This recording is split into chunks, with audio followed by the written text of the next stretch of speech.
Hi everybody. Hey, well, today's one of those days when I'm going to address way too many issues. I'll probably break this down into a couple of different videos so I can load them at different times. Hey, first of all, I wanted to tell you about Paul Craig Roberts. He had a great article on this whole thing with the Federal Reserve and how they're manipulating gold and silver. You know, we're told that gold and silver keeps its value, but when you have people in positions of power, they can manipulate it for short periods of time. So don't lose your faith in gold and silver. Just understand the process here. And to help you do that, I want to read this short excerpt from Paul Craig Roberts' article. Okay, so here it is. The Federal Reserve began its April Fool's assault on gold by sending the word to brokerage houses, which quickly went out to clients, that hedge funds and other large investors were going to unload their gold positions and that clients should get out of the precious metal market prior to these sales.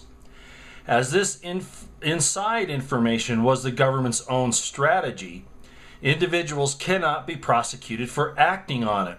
By this operation, the Federal Reserve, a totally corrupt entity, was able to combine individual flight with institutional flight. Bullion prices took a big hit, and bullishness departed from the gold and silver markets. The flow of dollars into bullion, which threatened to become a torrent, was stopped. For now, it seems that the Fed has succeeded in creating wariness among Americans about the virtues of gold and silver, and thus the Federal Reserve has extended the time that it can print money to keep the house of cards standing. Very important. This time could be short, or it could last a couple of years. Notice, like with David Stockman, they're saying between 2 and 5 years usually. However, for the Russians and Chinese, whose central banks have more dollars than they any longer want, and for the 1.3 billion Indians in India, the lower price for gold that the Federal Reserve has engineered is an opportunity, not for Americans or people that aren't paying attention. They see the opportunity that the Federal Reserve has given them to purchase gold at $350 to $400 an ounce less than the 2 years ago price. The Federal Reserve's attack on bullion is an act of desperation that, when widely recognized, will doom its policy. As I have explained previously, the orchestrated move against gold and silver is to protect the exchange value of the U.S. dollar. If bullion were not a threat, the government would not be attacking it. Okay, so I think you see, when corruption reigns, the people mourn. It's no different than it was in feudal Europe or imperial China or any other place where the ruling class are really thugs, butchers, and criminals. And they're going to do everything they can to get your wealth. They're after your kids. There was a thing I saw the other day, and maybe some of you are familiar with it, where they really are trying to destroy the family. They're saying that kids don't belong to parents or, to families. They belong to the community, to the state. And they use very obvious Marxist terms to push their agenda. And that's everywhere now. The United States is done, okay?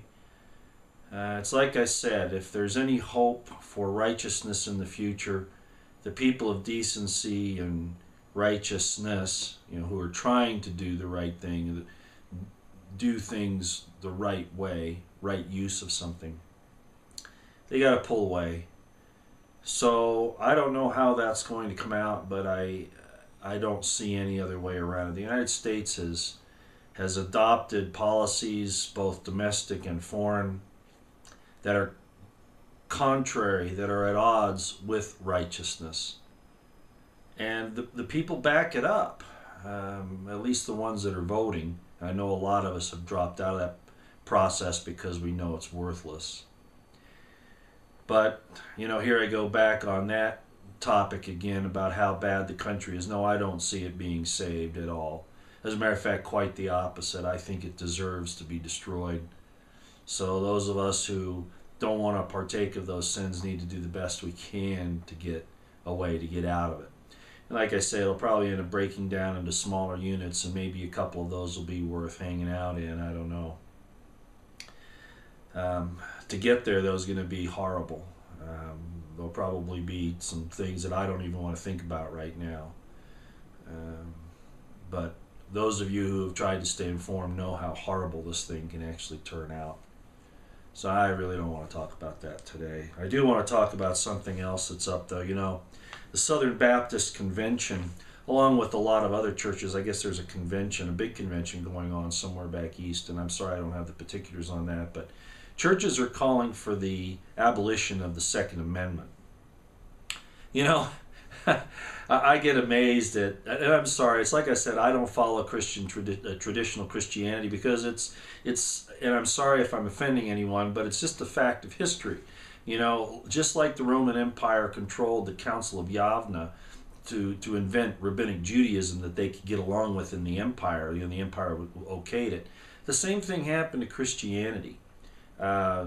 By and large, I mean, there are groups that have broken off the traditional Christian ethics, whatever you want to call it. I guess I shouldn't even call them ethics.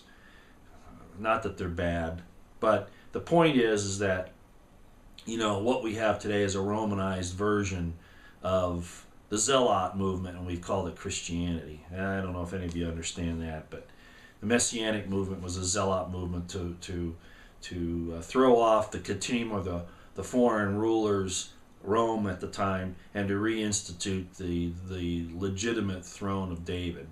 So anyway, however you want to view that, I want to talk a little bit about the Second Amendment thing real quick.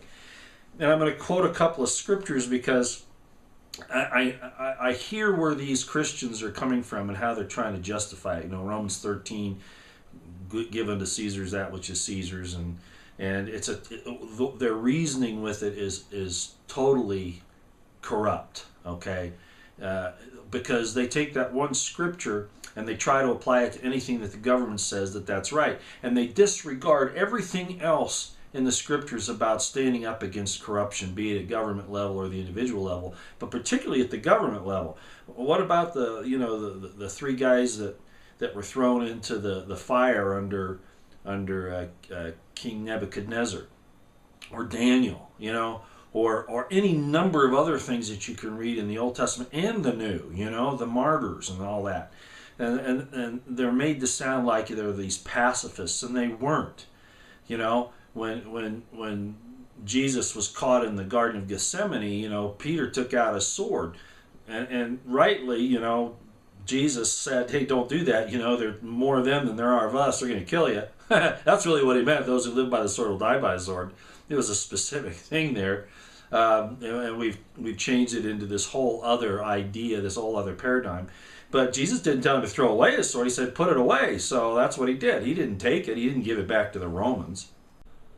Oh, and another interjection here, you know, those churches that are calling for an end of the Second Amendment, of course, they're looking at pacifism and things like that as a way to, you know, get the people to acquiesce to the government. But they're probably also looking at that thing in Isaiah where it says, and in that day they shall beat their swords into plowshares and their spears into pruning hooks, and nation shall not rise against nation, neither shall they learn war anymore. Notice it's about nations. The last days, God's war with the nations. He's still not taking away individual right to self-defense. And kind of the proof of that is in the New Testament, of course, when Jesus said, if a man has 2 cloaks, let him sell one and buy a sword. Doesn't sound too pacifistic to me when it comes to sustaining your own life and the life of your loved one or lives of your loved ones. You know, the establishment uses your own belief system, your own ideas against you. They're very good at that. I mean, you've got to understand, these are psychological warfare professionals. They know how to turn on a dime. They know how to twist things and make you doubt yourself. That's their job. And it's so bad in the United States right now. It's, you know, if you want to know what truth is, you have to really hunger and thirst for it, because it's not going to come to you any other way. You have to hunger and thirst for righteousness, after righteousness. It's not just going to ooze into your being, because you've got to make a choice. And I've talked about that before. God said, in the last days I will send them strong delusion that they will believe a lie. If God is going to send strong delusion, it's because he realized the people choose that. They want it. Isaiah said it another way, teach unto us things that are easy to understand. Teach unto us lies and deceits. And that's what they ask for. It's all, like this gay marriage thing. I don't bash gays. Frankly, I feel bad for them. You'll have to pardon me, but I got to say this. I just got to say it. There was a thing about an MSNBC anchor, Crystal Ball, that was using her 4-year-old daughter to support gay marriage. What is wrong with these people? I'm sorry, but yes, I do believe that gays and lesbians are doing a disgusting thing. Okay, that is not the right use of what they are. That is the wrong use, and that's the easiest way to go about it. But I'm not going to use scriptures other than to say that Isaiah called it the disgusting thing, okay, and that they hide their sin, that they no longer hide their sin. It's out in the open like Sodom and Gomorrah. That's not a good thing. If you want to be gay or lesbian, do it underneath, but you're poisoning the entire society. And I'll just say that. Now, I don't have anything against you. Just don't come to me with it. Don't come to my kids with it. Don't try to tell the world that it's right. All right? Now, I was involved in something similar 30 years ago, and I wasn't there to force my ideas on other people. I just didn't want government to cause me any trouble for my choices. That's the thing. It was none of their business. And I'd agree with you there. It's none of the government's business. But to try to do this other stuff that you're doing, the way it's so pervasive, I'm sorry, but there is something to Sodom and Gomorrah. Okay? I'm sorry, there is. And we'll talk about that some other time. I always put it off, don't I? But anyway, so you have, Isaiah calling it the disgusting thing. But if you don't want to talk politics or religion, let's just talk, dirty, okay? Just for once. You remember who Sam Kinison was? He was a comedian, kind of a loudmouth comedian, dirty mouth too. Well, I'm gonna quote him because I kind of like this, okay? And you parents there, if you have kids, you might want them to, go away for a few minutes here while I say this. It's a real short quote. It says, "How can a guy find love in another guy's hairy ass?" Sorry, ladies and gentlemen. And I can't deliver it like Sam Kinison did, but I think that pretty well says it all. It goes against the real rudimentary nature of things. Oh yeah. Oh, we've got homosexual insects and animals, etc., etc. You know what most of that is? It's just animal instinct. They don't know what they've got. They don't know who they're grabbing. That kind of thing. I think it'd be real hard to prove what's going on in an animal's brain and saying that it's obviously homosexual. Intrinsically homosexual behavior. I frankly don't believe it. And I imagine there's some scientific studies out there that people go through and say, you don't know what you're talking about. Well, you know what? I don't really care. Just don't throw it on the rest of us, okay? Go and do your thing on the side. Stop poisoning our kids with it. If our kids are gay, they'll grow up understanding that, and hopefully they won't be, treated wrongly. I don't agree with that. Although in the Old Testament days, of course, if a man laid with another man, it was death. Right now. Not so much women. Even God understood the things that could happen to women that could bring him to the point where they're where they don't trust men, and so they stay with women. But I don't want to get into all that philosophical discussion. Let's just go back to Sam Kinison. Okay, I like that. And I have to throw a little snapshot in here real quick. I hope you understand that this whole push, acceptance of gays and lesbians, even though the government and some of the churches are seeming like they're opposed to it, or at least not 100% behind it. They really are. And it's actually a move by the eugenics people, the eugenicists, to as a way to control population.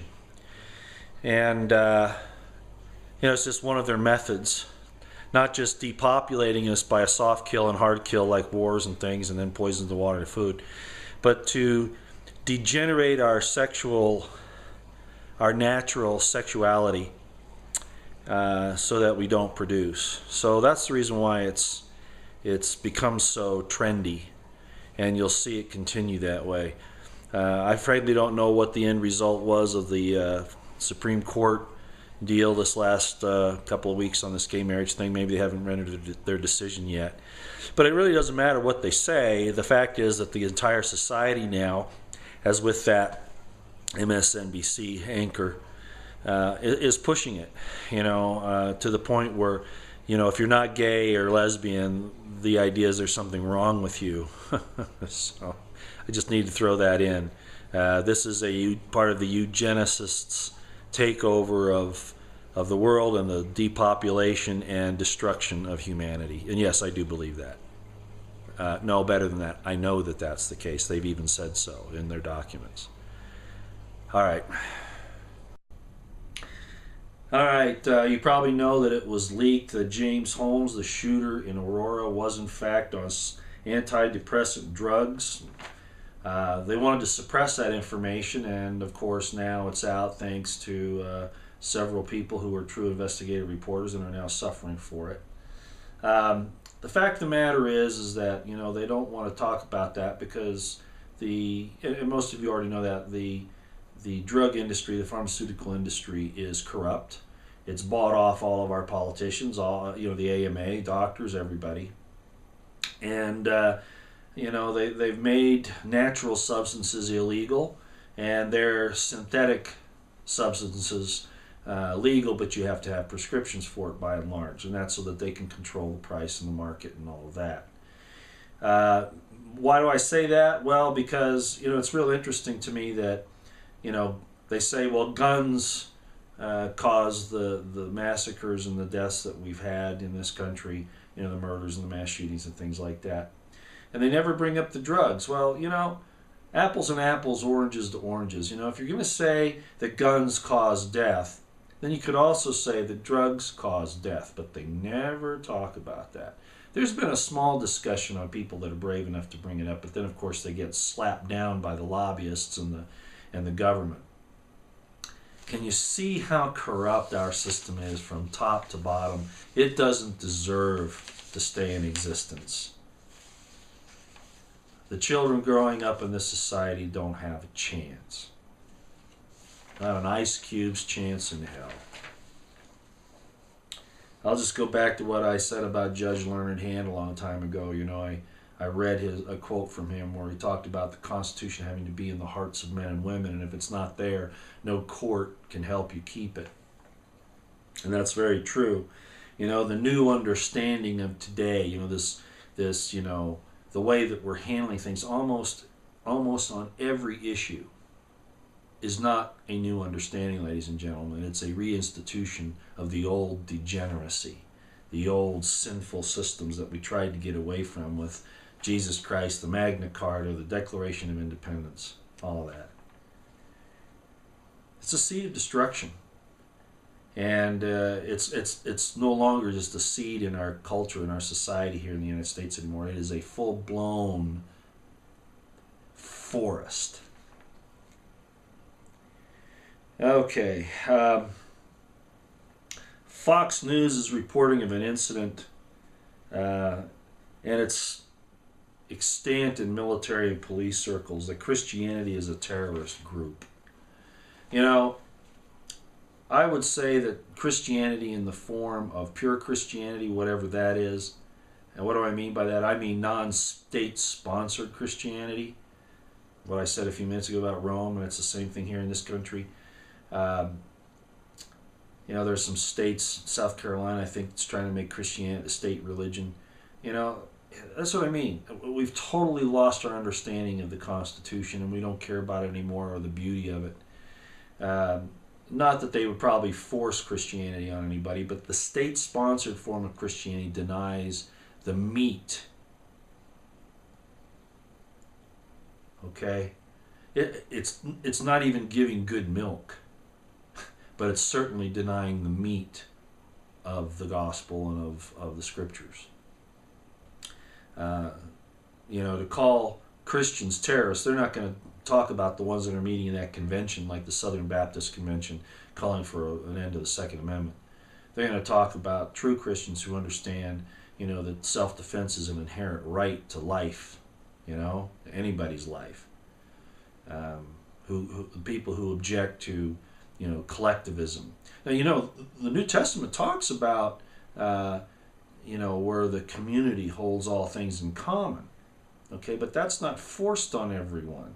You take vows. You agree to enter into that, and it's kind of a communism, I guess, in a way, in a definition of sorts, but it's done voluntarily, and unlike so many systems like that today, where they take from you and they don't give you anything back. The elite keep it, or the government keeps it, or whatever. It's an actually shared, process where it's done from a point of love and true love, not this false love with kids, being photographed with kids and all that stuff that these politicians do. Even Hitler did that. Just because I see a politician with a kid doesn't say in my mind this is a good guy. Quite the opposite usually. I realize that that's propaganda when I see it. So anyway, we're in a lot of trouble here. They're equating us, Christians, and conservatives or those types of people with Al-Qaeda, Hamas, the KKK. You saw this coming, and I've talked about it before with the Southern Poverty Law Center, the Department of Justice, DHS, the whole LA Times thing that I talked about a little while ago. This is getting to epidemic proportions where they are really after people's hearts and minds to go after the decent people of the earth. This is a war, ladies and gentlemen. Satan is, I know how absurd it is to talk. A lot of people feel it's absurd to talk about it, but I think all the evidence is right in front of you if you open your eyes. And here's the proof. If things are this bad, if there's really a Satan pulling this thing off, and I think he will reveal himself eventually, as an angel of light, probably a white guy. Do you hear me out there? Huh? Yeah? You white guy? I know who you are. An angel of light. Well, that's really interesting how they put that. He's going to be a white guy, ladies and gentlemen. Absolutely a white guy. All right? His messenger is Obama at the present time, and maybe another guy. I alluded to that a little while ago, but I'll refrain from saying that here for right now. If that's who you're going to see. Yeah, he's going to make an appearance. And you know what's really neat about that? Because if you think about logic, if the devil exists, that means that God exists. Isn't that wonderful? So, in a lot of ways, you're proving what you're trying to disprove. All right. ATF is getting a massive database. It's on the FedBizGov site. They want to be able to know not only who you are and your assets, but who your relatives are, who your contacts are, your associates, your businesses, everything about you. The Fourth Amendment is gone, ladies and gentlemen. And of course they say, oh, it's to fight criminals in this illegitimate drug war that they've used to take away all of our rights, and of course Al-Qaeda to take away all our rights. If they're really concerned about criminals, why don't they go after the banksters? No, they're not going to do that because they are one and the same. Our government and everything they do are one and the same with the bankers, okay? I think you know that now. Real quick word about chemtrails. Aluminum, barium, fluoride, strontium. Look it up, find out what's going on. The government's starting to admit this is going on, trying to, climate change, trying to prevent climate change, which is totally absurd. But what you really see happening here is the poisoning of the earth, the air and the water and the food, your bodies. That's what's really going on here. There's a report on them spraying in the Eastern Pacific. Gee, that's off the California coast. I wonder why California's having so much trouble with rain and water. Just wonder. Global dimming, 22%. You got to ask what these guys are really up to. They can't be stupid enough to not know that plants need sunlight for photosynthesis.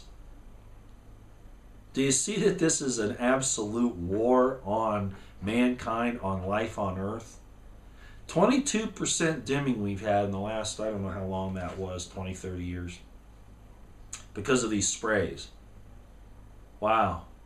And they're saying that carbon dioxide is bad, so they're starving the plant life. No light for photosynthesis, no carbon dioxide for the metabolism of the plants. Huh.